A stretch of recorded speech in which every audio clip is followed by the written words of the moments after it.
Hello. Did you enjoy your lunch? Yes. I want to see more energy. Kuzu Zampu. So thank you very much, guys. Always my tradition is to take picture of the audience.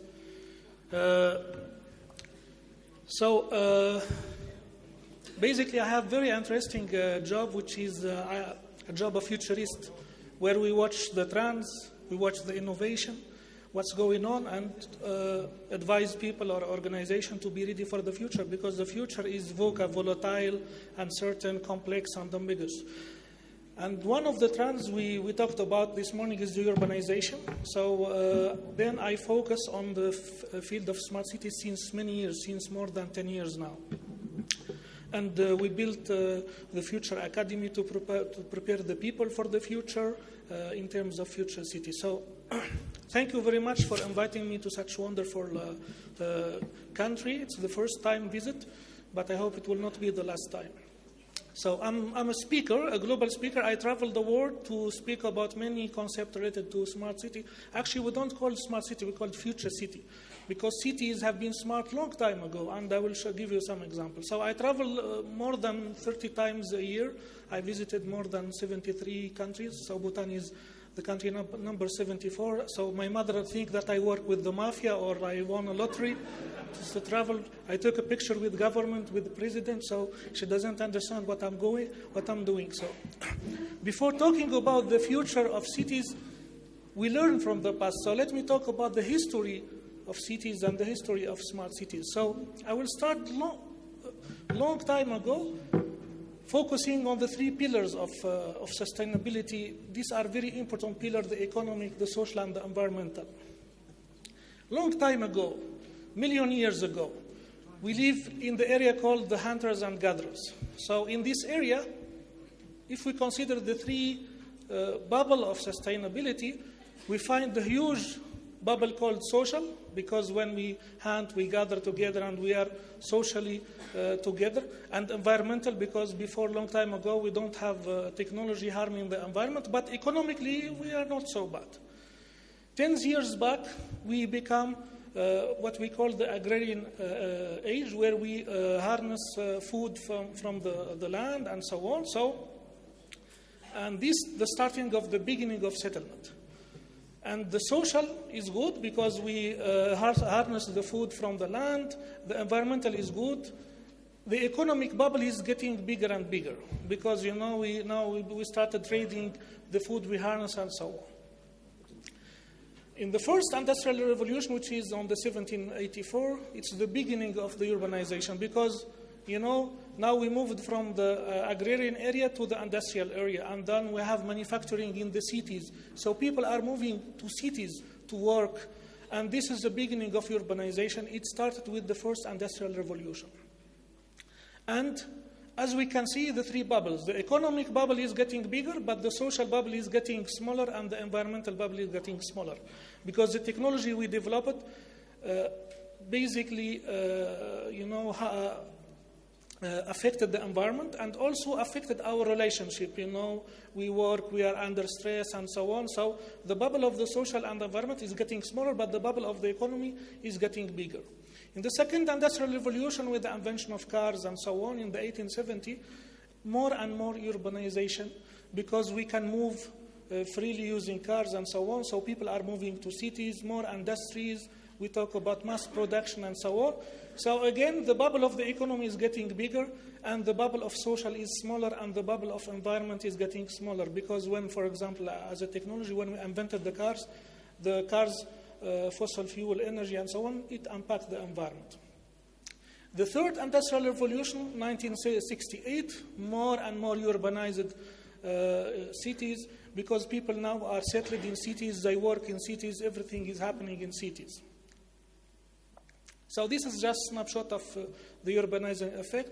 This is Shanghai in 1986 and Shanghai in 2013. You see the difference. So we spoke about the 70% or 75% will be living in cities in 2050. In 2050, we'll have 50 megacity. Now we have 31 megacities, 10 million people living. So we will be 9 billion in 2050. So we have two trends, basically the urbanization and the population growth. These two trends created many problems. Scarcity of jobs, scarcity of water, the technology, the environmental problem, deforestation, scarcity of job, traffic, crime, a lot of problems only out of these trends. The third industrial revolution, these are the bubbles. So the bubble of the economy is getting bigger because we live very, the digital age and life is easy, But again, the environmental bubble and the social bubble is getting smaller. With technology, we are less social. We affect negatively the environment. So this is the third industrial revolution. In the fourth industrial revolution, this is what we are living now. We're living the fourth industrial revolution. We have a lot of technology happening now, from artificial intelligence, Internet of Things, blockchain, big data, 3D printing, you name it. We collected more than 66 technology of the fourth industrial revolution. So again, if we look at the bubble, the economy is getting bigger, but the social and the environmental is getting smaller and smaller. So this is against the nature of humanity, because as a human, we started with 3 balanced bubble. Now we are less social, less environmental friendly, and this is not good, neither for the people or for the environment. Our only reference is GDP. We care about technology more than ourselves, and you leave it. The people are now more connected. They don't talk to each other. They're 100% of their time on social media and so on. So this is the situation where we are now in terms of sustainability. So people or thinkers or think tank people, they realize this is a big problem. But if we carry on doing that, we will be in a big problem in terms of environment, in terms of social connection, etc. So they said, why we don't use the technology of the fourth industrial revolution to solve, to get back the balance of the sustainability. So, and here we talk about smart cities. We talk about green technology to bring back the balance of the environment and so on, by keeping the bubble of the economy bigger. So the idea is to get the two bubbles, the economy and the social, to get them back bigger and bigger, by keeping the bubble of the economy in the same size. So the idea is to get back this balance. So, and here we talk about smart cities. Actually, to get back to the history, we talked about smart cities since 1992. There is a book called, the Technopolis Phenomena, Smart Cities, Fast System Global Network. So the first guy who speak about smart cities was in 1992. And then another person, another researcher, in 1996 start talking about technology, ICT in cities. But the smart city field get, the peak in 2007, starting from 2007, when the United Nations in World Population Prospect, they signed, put this alarm, which is, we are 54% living in city. In 2050 will be 70. We are, 7 billion. In 2050 will be 9, maybe 10. So this alarming situation, people said, why we don't use technology to solve this problem? And this, you see in this chart, the research and innovation in terms of smart city is getting almost exponential. So this is when we started talking about smart cities. We studied more than 362 smart cities projects since 2007, but I will continue telling my story related to this. So what happened since 2007? People, industry, everybody now say, yes, the technology is solution. So this guy, Cedric Price, said the technology is the answer, what is the question? So people started thinking about the technology to solve the problem of cities since 2007. So what happened? In this picture, you see that the city is the government, we have the academia, and we have the industry. So companies like Microsoft, IBM, Cisco, Intel, they jump on the opportunity. We can solve the problems of cities, and we have the solution. Basically, they have the solution, and they try to provide this solution to the government to solve the city. So this is what we call generation 1.0, as mentioned by Cohen-Boyd. So the solution comes from the industry. We have some smart cities following this generation, like, for example, Planet Valais or Songdo. And this is, in this generation, the vision is led by private industry. And these cities basically considered as failure because they focused on technology. They don't care about the government needs and they don't care about the citizen needs. So this is the first generation.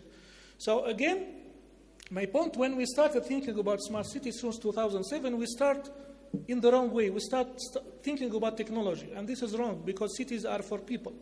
So they focus on technology, and again, the bubble of the economy is getting bigger, and the bubble of social and environmental is getting smaller. So we didn't solve the problem of the balance between the three bubbles, the balance of the sustainability balance.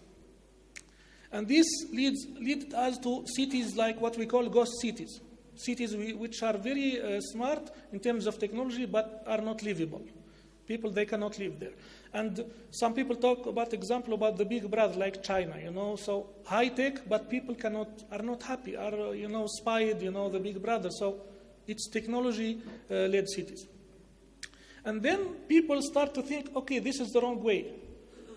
So let's bring another generation. So now in the second generation, the government say, stop, I will take the lead. The cities, I am representing the cities, I have to propose my problem, and you, industry, you have to come up with a solution. And this is the second generation. So in the second generation, what happened? The vision is led by cities, by the government, and the industry is here to support. So the industry basically does not provide solution, for whatever problem. They provide solution for a problem for specific cities. So we have some successful story like Rio de Janeiro, Barcelona, and Singapore, where the cities, governors, they take the lead in the development of the smart city, not the industry. Again, they fall in this problem. You see, the government join hand with the industry to solve the problem, but the citizens are not there. So they face such problems. So the government and the industry, they design solution, but the citizens, they have their opinion. So what is the solution now is the third generation. Let's engage the citizen. And this is where we are. So what happened now, the government, they said, okay, we don't focus on the technology, we don't focus on the industry solution. Let's focus on the citizen. And this is the generation number 3 of smart cities. So this is the history of smart cities. I'm talking about the history till now. So they come to the generation where we focus on the citizen, on the quality of life, and the citizen, basically, they said the problem are coming from the cities and should be solved by the citizen and the government and the industry. So the citizen should come up with solution to their problem. So, and we talk about hackathon, about open innovation, and so on. And we talk now about the quadruple helix. Before we talk about the triple helix, the government, industry, and academia. Now we talk about the quadruple helix with the center, the citizen. So we talk about government, industry, academia, and citizen. But the citizen is at the center, not the technology, not the government, and not the industry. So this is the third generation. We have some successful cases, Vienna, Vancouver, Medellin in Colombia, Dubai, But again, we studied the technology, and I will skip this. Again, we fall in a type of dichotomy. Why? Because even if we focus on the citizen, there is a dichotomy problem. Why? Because it's not clear. Is it a triple helix? So we have basically 4 types of dichotomy. Is it technology-led or holistic? Is it top-down or bottom-up? Is it coming from the government or from the citizen? Is it double or quadruple or triple helix? Is it monodimension or integrated? So all of these problems are not solved till now. We don't have a definition for a smart city now. I collected more than 196 definitions. There is no definition. There is no agreement. The focus is the citizen, but they focus on the citizen as empowered people to contribute to a technical solution. We talk about hackathon. We talk about innovation. So look at this. It's not pretty clear, but you see the studies of smart cities are, confused. Some studies, they focus on triple helix. Some studies, they include the quadruple helix. Some studies, they said, no, it's top-down. The smart city should be, led by the government, and then we engage the citizen at late stage. Some cities said, no, we have to engage the citizen at the beginning because the smart city is for the citizen. So there is huge dichotomy in the field of smart cities. And we see it in the literature. So basically, till now, many smart cities, we studied 362 smart cities, they are on the wrong way, even if they focus on the citizen, because their target is quality of life, is technology, is innovation. Of course, they put the word citizen, but it's not in terms of livability, if it's not in terms of well-being, but in terms of, okay, let's engage them. Let's them innovate, make some hackathon. So if we can have some startups. So the citizen is not in the heart, is not the ultimate goal of smart city project. So then the idea is to make a shift. So to shift from quality of life and all this economical innovation and technology to a really smart city for happy people, for well-being, we talk about livable city, not responsive city. So the ultimate goal now, many of smart cities, they've been thinking about it. I will give you an example. So just to show you that the quality of life is different from happiness. You can you live in a castle, but you live sad. You can have everything, and you are not happy. So there is a research paper mentioned the quality of life is different from happiness. So the ultimate goal of all the previous smart city projects is the quality of life, but it's not the happiness. So it's not for people, actually. It's to make their life easy, to avoid the headache coming from citizens. But we don't care if they're happy or not. The smartest city in the world is Barcelona. Look at what the CTO, the Chief Technology Officer of Barcelona, in 2017, she said, we have to rethink the smart city from the ground up, meaning rethink technology. She's CTO, focusing, or what we can do to serve the people instead of a technology push agenda. So this is the message from the CTO in 2017. So the smartest city in the world, Barcelona, which is completely technical, high-tech smart, and they engage people in terms of hackathon and innovation, they realize that they are doing that wrong because they don't focus on the happiness and the well-being.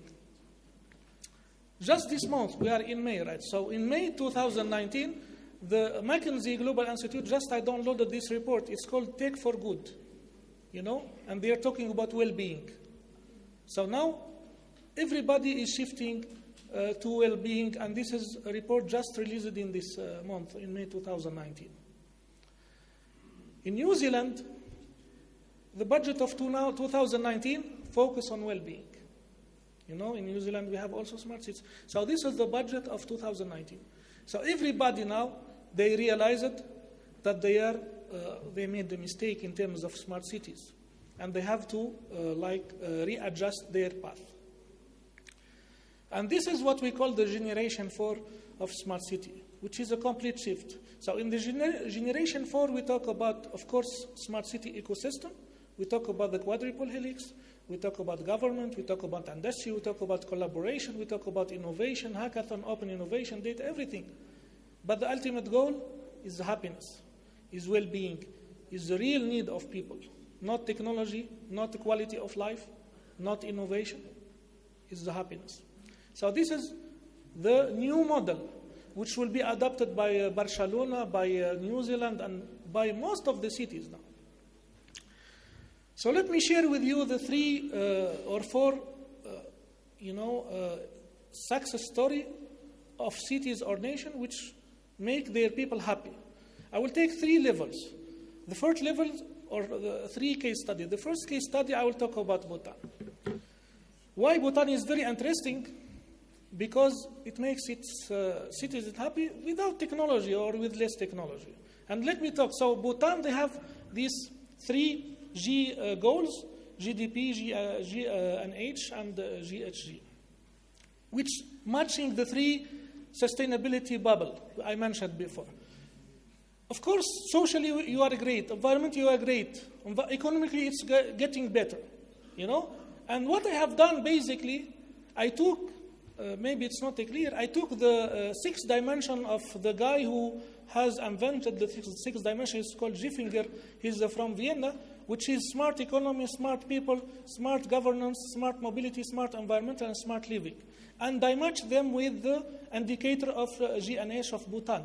And when I matched them, I found that all the indicators, the 9 dimensions and the 33 indicators, they are matching very well the smart cities definition. So Bhutan is a smart nation without technology. And this shows that this success story, the technology is what is not a target. The technology is a tool. So I like this smart definition of Bhutan: sincere, mindful, astute, resilient, and timeless. So this is the real smart. It's not Internet of Things. It's not big data. It's not artificial intelligence. And also, before I came to Bhutan, I read a lot of books. And since 2 months, I was reading Bhutan, and I read an article which is the Prime Minister is acting as a doctor or surgeon each Saturday. So he's working for people. And this is what makes Bhutan smart, without technology. So this is an example of smart cities or smart nation without technology. The second is to show you that smart city can be smart without technology. It's the case of the Ideal City by Leonardo da Vinci. Leonardo da Vinci died 500 years ago. He proposed the smart city, 500 years ago. Which is level. The second case is, I mentioned, is the smart by design, again without technology. So what happened? Leonardo da Vinci has designed an ideal city only using urban planning and smart design. There is no technology. So what he has done, he has designed the city. You can find this YouTube video which show the representation of his city from his papers. So what he has done, he designed a city, which is called Ideal City, with 2 levels. The first level is for commerce, for logistics, and so on. This is the economical bubble. And the second level is for people. Walkable city, people like green, parks, and so on. So the second level is for what? Is for social. And both levels are green. So it's environmental. So this city is designed by Leonardo da Vinci. It creates the balance between the 3 bubbles of the sustainability. And it's a smart without technology. So this is Leonardo. The second case, which is smart by design, I like these 2 cases, is the case of Bogota in Colombia. So in Bogota, the mayor of Colombia, which is called Enrique Panalosa, he's called the mayor of happy. They called him the mayor of happy because what he said, we might not be able to fix the economy. We might not be able to make everybody as rich as America, but we can design the city to make people happy. So basically, he has the same vision as Bhutan. He focused on GNH, not the GDP. And the people called him the mayor of happy. Not himself, the people. So he said that we can make smart cities when we put a lot of green area, a lot of place where people can socialize, biking area where people can bike, walkable. We talk about walkable city, so people are healthy. And in walkable city, when you walk and you cross somebody, you say hello, how are you? So this is part of sociability. But you drive. You are under pressure because of the traffic. You scream and so on. You don't have time to say hello or to socialize. So this is a best example for me of a success story, how to develop happy city. And in that case, using smart design and urban planning. The third example is the case of Dubai. Of course, the Dubai, they started by making Dubai smart cities. They focus on technology, and then they realized, no, this is not the right time. So let's adjust our path. So they come up with the happiness agenda, just to come back. Because they lost, and like Barcelona, we will be the smartest city, but if we focus on technology, it will be a failure. So this is the third example. So the 3 examples I mentioned, one example is to develop a happy nation or happy city without technology. You can do it. The example is Bhutan. The second, you can do it using smart design and urban planning. And the third level, you can be more happier if you use technology in a good way, of course. And then you complete the picture of happy city or happy nation. But if you focus on technology, it's a failure. If you focus on quality of life or, it's a failure. So the ultimate goal, again, is happiness, and you can achieve it whatever your resources. Some cities, I met some governors of cities, they said, we cannot do it, it's too expensive, smart city. I said, no, it's not too expensive. Because if you put the right regulation, if you put the right culture, if you put the right happiness, wisdom, you can make people happy without technology. But if you want to make better, happier city, you can make a better design and urban planning. And if you want to make it more happier, you can use technology. So as a conclusion, this is what I mentioned. This is the complete model. So as Shakespeare said, what is the city but the people, So you can develop the best smart city, but if you don't focus on people, it's not smart, it's a stupid city. And again, in this model you mentioned, it's the quadruple helix. If you focus only on industry, it's a mistake. If you focus only on government, it's a mistake. You have to involve all the ecosystem of smart city. And you have to think about the three solutions: the culture, the wisdom, the regulation, the urban planning and design, and the technology. So these are the three levels if you can work. And this means that if you want to build the future happy city, urban planner should work with the technologists should work with the sociologists, psychologists, and from academia, from industry, from the government. They have to work all together to make the happier city of the future. For that reason, I don't call it smart city, I call it future city, because future city can be happy, can be healthy. And in our council, we develop this ecosystem. So in our ecosystem, basically it's based in Canada, Vancouver, we bring everybody on the table, and our focus is not technology. Technology is a mean, is not an ultimate goal. And then we try to talk with people from happiness perspective and try to join everybody, connect the dot to come up with solution to solve this problem, to make people happy. In some cases, maybe the city needs just to be a walkable city. In some cases, the city need to be more bikeable city. In some cases, maybe we can boost the happiness through technology, available technology, and so on. So my last slide is, we do not inherit the earth from our ancestors, we borrow it from our children. So we have to keep it safe for our next generation. Thank you very much.